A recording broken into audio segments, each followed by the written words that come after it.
తాకట్లో ఉన్న బంగారాన్ని విడిపించి ఆ రోజున మార్కెట్ ధర కట్టి మిగిలిన డబ్బును మీకు అందిస్తుంది కొమ్మూరి గోల్డ్. ఏమండి, మీకోసం మన ఊరు కుర్రాళ్ళు వచ్చారండి.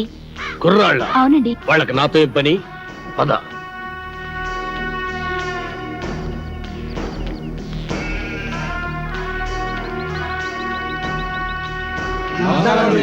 నమస్కారం. ఏంటిలా వచ్చారు? మరి సన్మానం గురించి మాట్లాడదామని. సన్మానమా? సన్మానం నాకెందుకురా? మరి సన్మానం సన్మానం ఏంట్రా నసుగుడు? సన్మానం మీకు కదండి, హీరోలకి. చించుతా. ఈ ఊళ్ళో సన్మానం జరిగినా సత్కారం జరిగినా ఈ బాంబుల పుల్లారెడ్డికే జరగాలి. అది కాదండి, మొదటిసారిగా మన ఊరికి నలుగురు పెద్ద హీరోలు వచ్చారు కదండి. వాళ్ళు మన ఊరికి రావడమే పెద్ద విశేషం. అందుకే మిమ్మల్ని అడిగి వాళ్ళకి సన్మానం చెయ్యాలని ఆ కుర్రాళ్ళ ఆశ. అలాగా, సరే. హీరోలకు సన్మానమా? చెయ్యండి, బాగా చెయ్యండి.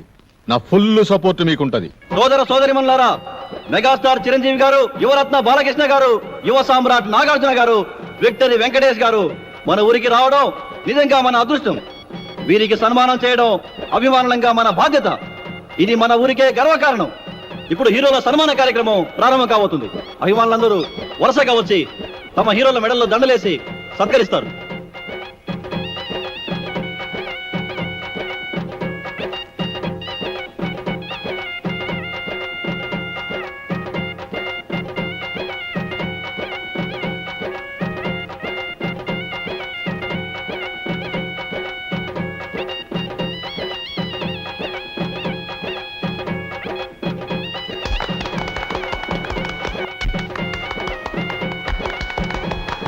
ఇప్పుడు ఓ వీరాభిమాని అదిరిపోయే హీరోలను సత్కరించబోతున్నాడు.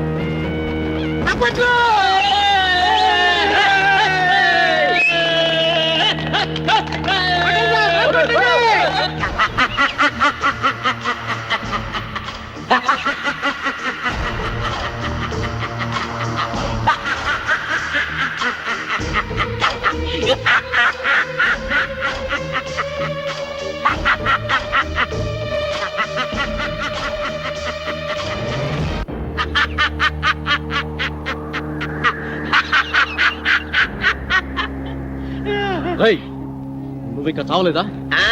చచ్చినా చావలేదు. నేను చచ్చానని చెప్పుకుంటూ బతుకుతూ మిమ్మల్ని అనుక్షణం చంపుతూ కలకాలం కాకిలా బతుకుతా. నువ్వు బతుకుంటే మేము మనశ్శాంతిగా బతకలేవురా. అందుకే అప్పుడు చావని వాడిని ఇప్పుడు చంపుతాం.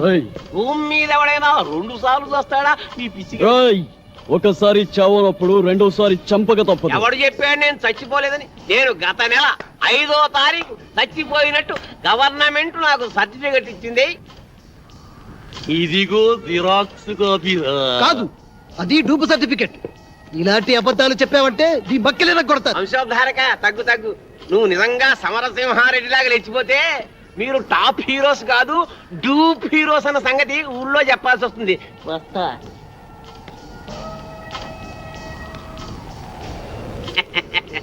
వారేవా ఏమి ఫేసెస్, అచ్చు డూపుల్లా ఉన్నాయి బాసెస్.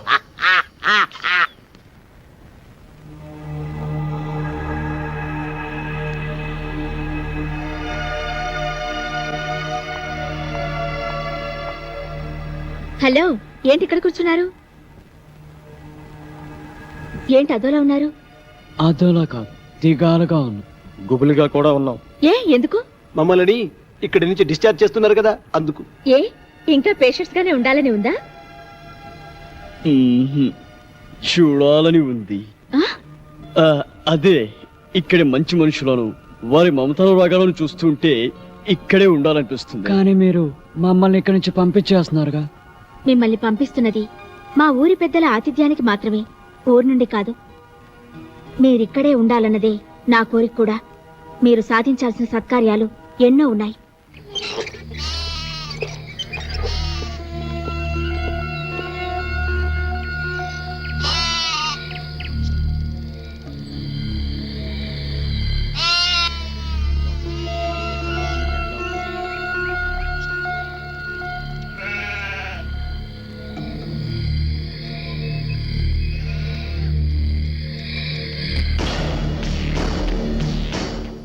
ఆగిపోయారేంటి?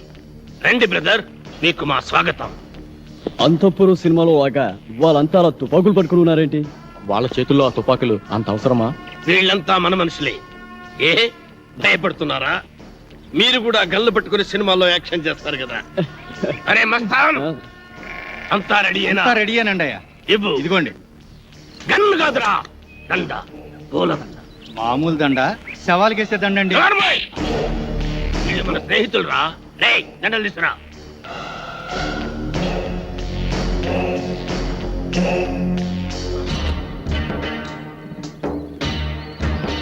రండి. థ్యాంక్స్ అండి. Thank you.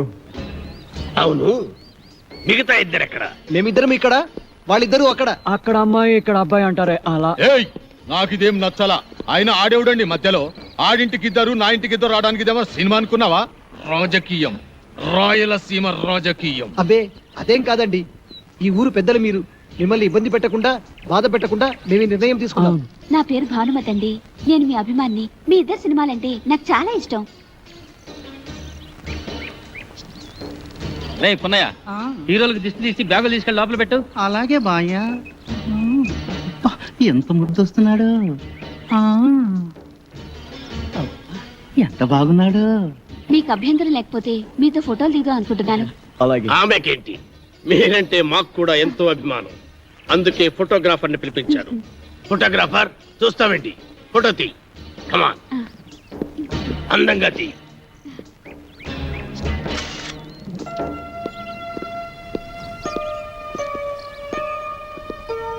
బామ్మ, బామ్మ,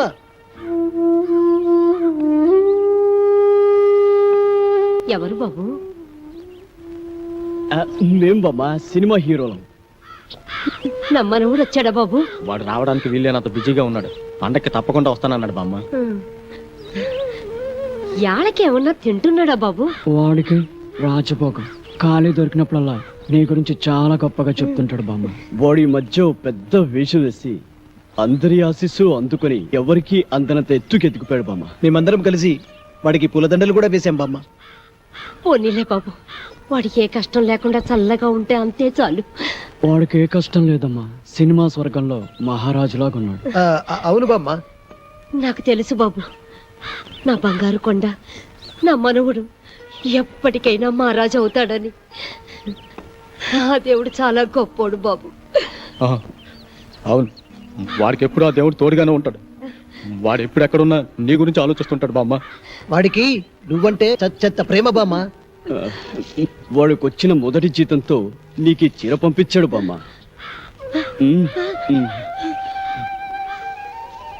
ఖర్చులకి డబ్బులు కూడా పంపించాడు.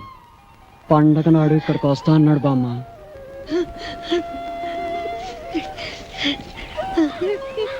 పండక్కి నువ్వు ఈ చీర కట్టుకుంటే చూడాలని వాడు ఎంతో ఆశపడుతున్నాడు బామ్మ.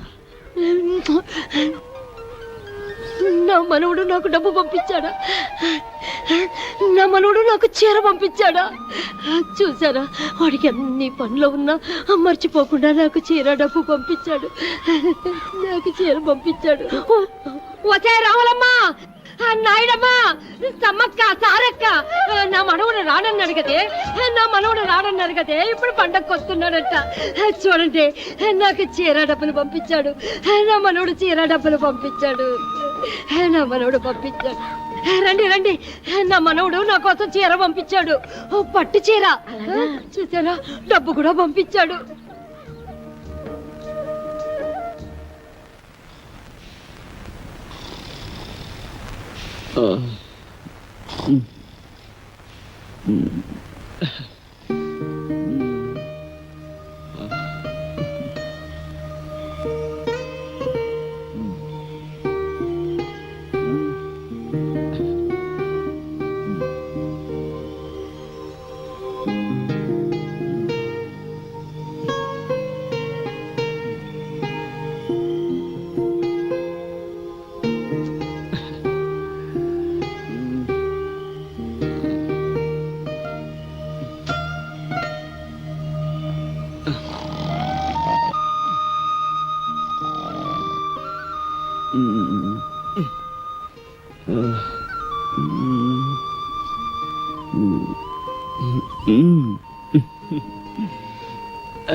కలల కపోతమా, నిన్నటి ఎండలో తిరిగింది నువ్వైతే నా మనసుకు చెమట పట్టింది ఎందుకు? నిన్నటి వర్షంలో తడిసింది నువ్వైతే నా హృదయానికి జలుబు చేసింది ఎందుకు? నిన్నటి చలిగాలిలో నిలిచుంది నువ్వైతే నా తలుపులకు వణకు పుట్టింది ఎందుకు?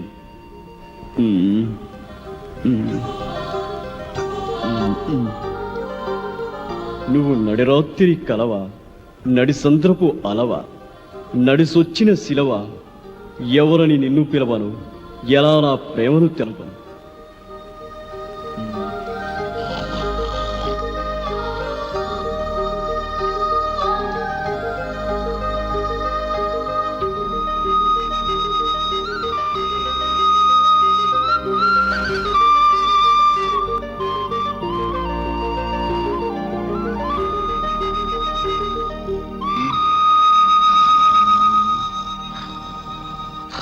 వీడికి ఎప్పుడు నిద్రే.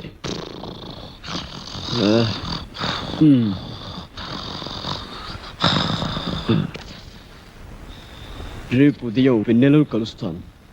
నా గుండె గొడును విన్నవించుకుంటాను. ప్రేమలో విజయం సాధిస్తాను.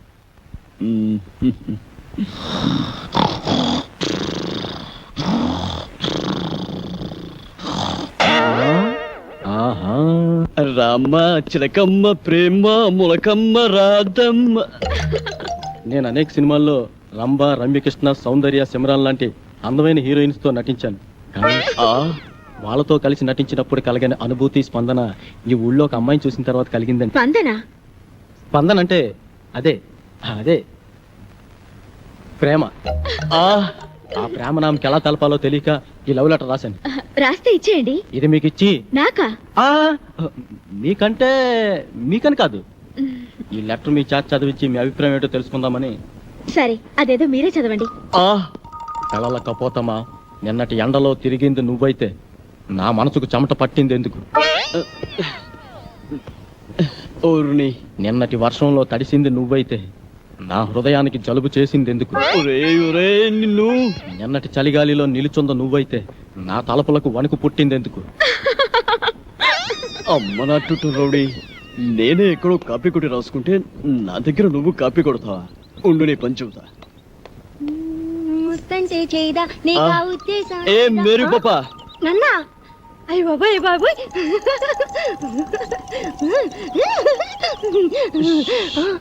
వీడు నువ్వు నడి రాత్రి కలవా, నడి సంద్రపు అలవా, నడిసొచ్చిన సెలవ, ఎవరని నేను పిలవను, ఎలా ప్రేమను తెలపను? విన్నావా? లోపల నీకోసం విక్టరీ వెంకటేష్ వీకెండ్ బ్యాటరీలో ఎదురు చూస్తున్నాడు. నిన్ను తెగ ప్రేమించొస్తాడు అనుకో. నిన్నే, నీ మీద తనకుండే ప్రేమను ఎలా తెలియజేయాలో తెలియక ఓ బుల్లి లవ్ లెటర్ రాశాడు. అది నీ ముందు చదవడానికి భయపడి కాదు సిగ్గుపడి లోపల డాక్టర్ చదివి వినిపిస్తాడు. నువ్వు వెళ్ళు, నువ్వు వెళ్ళాలంతే, నువ్వు వెళ్ళు.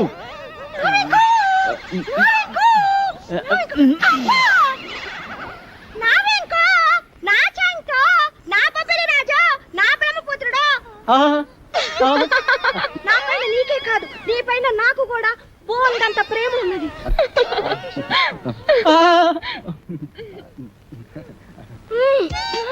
ఇలా వస్తుంది ఏంట్రా బాబు?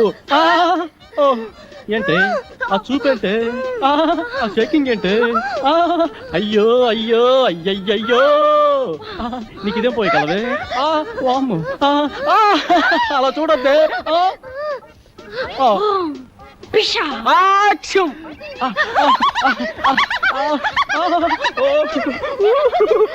అది రవ్వ కింద పట్టు గులకరాలు లేరుకోవచ్చా? అడే గులకరాలు కావు, మంచి ముచ్చారు. సరే కానీ పక్కకు పోదా. ఈ పాడు, నేను అలాంటి వాడిని కాదు.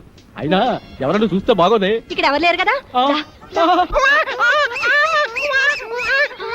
వదలవే, వదలమంటుంటే సూర్యకాంత్ అని చెల్లెల్లా, కల్పనారాయికి అక్కలా ఉన్నావు. నా శీలాన్ని దోచుకుని సీమంతం చేసుకోక అత్తోయ్. నిన్ను నిన్ను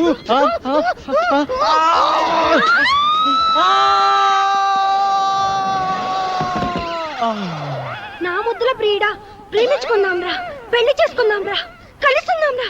అమ్మమ్మమ్మమ్మమ్మ, అయ్యో అయ్యయ్యయ్యో, అబ్బా కొండపల్లి రాజాలో పాము వచ్చినట్టు నా వెంకి ఎంత బాగా చేస్తున్నాను. పాము వచ్చినట్టు కాదమ్మా, పాము చచ్చినట్టు. నువ్వు నా పైన పడ్డావంటే రోడ్డు రోలర్ కింద పడ్డా అప్పడంలో తయారైపోద్దమ్మా నా పరిస్థితి. అమ్మమ్మమ్మమ్మ రావద్దమ్మా, అబ్బబ్బబ్బబ్బ రావద్దమ్మా.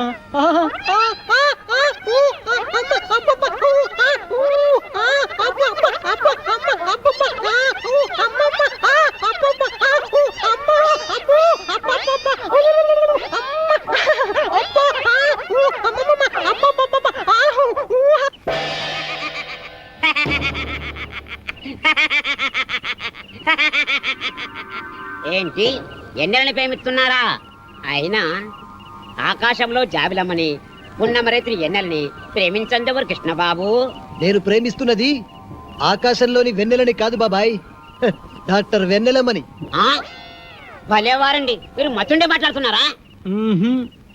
మనసుండే మాట్లాడుతున్నాను. ఇదిగో ఇలాగే ఓ ప్రేమ పిచ్చడా వెనకాల పడితే కత్తుల నరసింహారెడ్డి వాడి కాళ్ళు తీసేశాడు.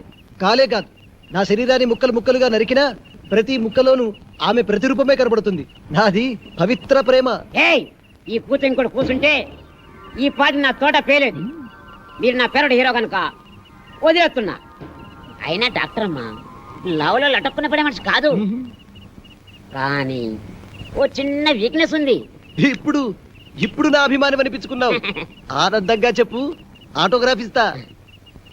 ఆ డాక్టర్ అమ్మకి ఆ ఏడుకొండ సామెట మహాపానం.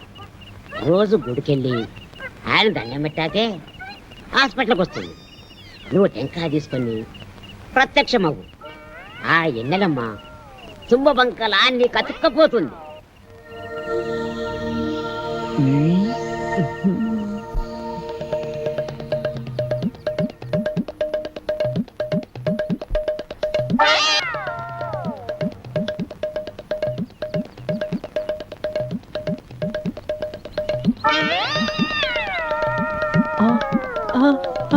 అమ్మనా అన్నమయ్య, దేవుడి సెంటిమెంట్తో కొడతావా? గుడ్డుని పని చెప్తా. రేయ్, అన్నమయ్య గెటప్పులో అమ్మాయికి లైనేస్తావా? ఆగరా కిల్లర్, ఆగు. రేయ్. రేయ్, వీడు నీ పని చెప్తా. రేయ్. ఆగరా, రేయ్.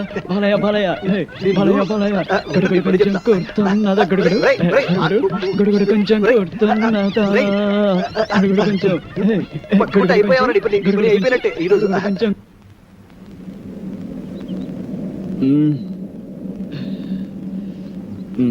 ఒరే బాబులు, మన నలుగురు 4 దిక్కులు లాంటి వాళ్ళం. ఆ వెన్నెల చందమామ లాంటిది. నేను పడమర దిక్కు కాబట్టి ఆ వెన్నెల నాకే చెందుతుంది. పడమట దిక్కు ఉదయించిన చివరకు తూర్పుకు చేరాల్సిందే కాబట్టి వెన్నెల నాకే చెందాలి. రేయ్, మీరు తూర్పు పడమర లాంటి వారు, నేను ఉత్తరాన హిమాలయ పర్వతం లాంటి వాడిని కాబట్టి వెన్నెల చల్లదనం నాకే సొంతం. ఒరే ఒరే, మీ ముగ్గురు కలిసి దక్షిణాన్ని దాచేస్తున్నారు. సముద్రం అంత విశాల హృదయం ఉన్నవాడిని, అందగాడిని. వెన్నెల నాకు చెందటమే న్యాయం. ఆ చందమామ కోసం 4 దిక్కులు పోటీ పడితే ఉప్పెనలు ఉపద్రవాలు వస్తారా? కాబట్టి ఓ పని చేద్దాం, ఓటింగ్ సిస్టమ్ పెడదాం. ఆ అమ్మాయి ఎవరితో డిసైడ్ చేసుకో. ఓటింగ్ సిస్టంలో ఎవరి ఓటు వాళ్లే వేసుకుంటే కథ మళ్ళీ మొదటికే వస్తుంది. అంతెందుకు, నువ్వు మజ్ను సినిమాలో రజనీని త్యాగం చేసినట్టు నువ్వు నా కోసం వెన్నెల త్యాగం చేయరా? నువ్వు నాకు మంచి మిత్రులా మిగిలిపోతావు. నువ్వు ప్రేమ సినిమాలో రేవతిని త్యాగం చేసినట్టుగా వెన్నెలు త్యాగం చేయొచ్చు. ఒరేయ్, నువ్వు ఆరాధన చిత్రంలో సుహాసిని వదిలిపెట్టినట్టు ఈ వెన్నెలని నాకు వదిలిపెట్టావంటే నేను చాలా హ్యాపీ ఫీల్ అవుతారా? మూపగోపాలుడు, ముద్దుల కృష్ణలోలా ఇద్దరుంటే గానీ నీకు నిద్ర పట్టదుగా. ఈ సింగిల్ వెన్నెల్ని నాకు వదిలే బాలయ్య. ఒరే ఒరే ఒరే, మనం ఉండేది నలుగురం. నాది నాది అంటూ ఒక అమ్మాయి గురించి పోటీ పడే కంటే నిర్ణయాన్ని ఆ అమ్మాయికే వదిలేద్దాం. ఆ అమ్మాయి ఎవరిని ప్రేమిస్తుందో వాడే అదృష్టవంతుడు.